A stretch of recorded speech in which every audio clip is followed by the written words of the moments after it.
Siapa di antara kita suami kita yang sudah pensiun? Maka kita mulai diuji. Kalau kita nggak ngaji, kalau kita nggak punya iman, ngelihat suami sudah lontang-lantung, udah nggak menghasilkan duit, udah mulai sakit-sakitan, nggak ngasih duit, bawel, cerewet, kita kalau nggak punya iman kita tinggalkan. Kenapa kita tetap jaga? Karena kita ngaji. Karena rumah tanggalah yang akan bisa mengantarkan kita ke surga.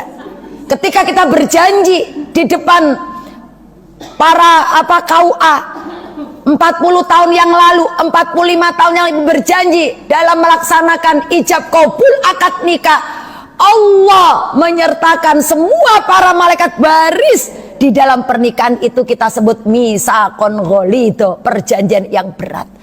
Makanya orang dulu kenapa awet menjaga pernikahannya? Karena orang dulu walaupun tidak ngaji sana sini, tapi orang dulu tidak kebanyakan gaya kayak orang sekarang.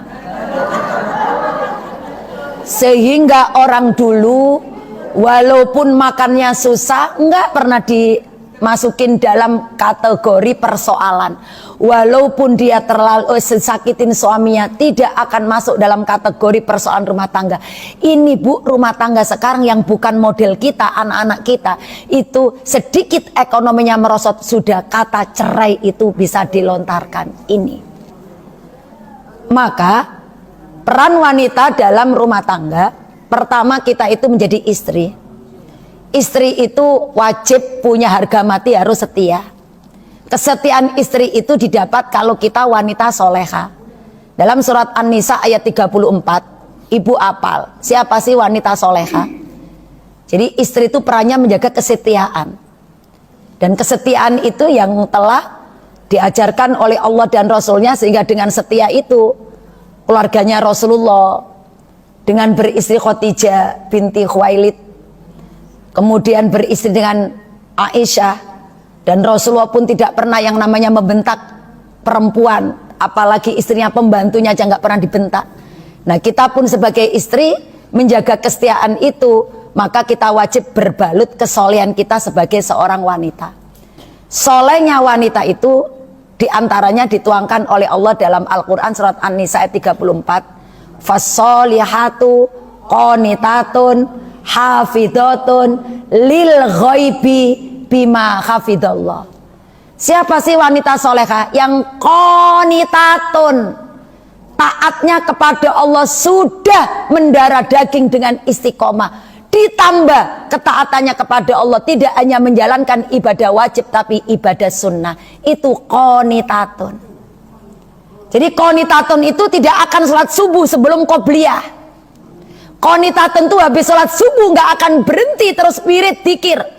Qonitatun itu setiap habis sholat selain qobliyah ba'diyah selalu membaca ayat suci Al-Quran.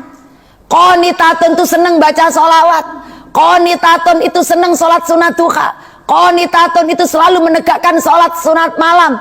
Qonitatun itu menjalankan ibadah sunnah. Di saat kita menambah ibadah yang wajib dengan ibadah sunnah, saat itu pula Allah akan membereskan semua persoalan rumah tangga kita. Di saat wanita itu qonitatun, taatnya kepada Allah di atas rata-rata. Maka ketika kita sudah taatnya di atas rata-rata, muncul sabar yang top, muncul syukur yang top, muncul banyak ngalah, muncul tawadu. Itu dari sebab ibu menjalankan perbanyak ibadah sunnah. Karena amalan-amalan soleh itu akan bisa menaikkan kualitas iman. Al-imanu yazidun wa yankusun. Iman yang Allah berikan kepada diri kita semua, yang terpatri dalam jiwa kita, itu yazidun, bisa naik, wa yankusun, dan bisa berkurang. Yazidul imani bitoat, iman kita akan tambah naik, tambah sabar, tambah banyak ngalah, tambah gampang memaafkan, tambah kalau mempunyai masalah dunia ini nggak selalu stres, selalu dilipatkan Allah ketika ada masalah. Itu karena kita menjalankan ketaatan. Pun ngaji ini termasuk ketaatan, imannya naik. Orang kalau imannya naik, maka segala macam problem dalam rumah tangga kita cukup katakan qadarullah, atau kita katakan gitu aja kok repot. Itu iman naik.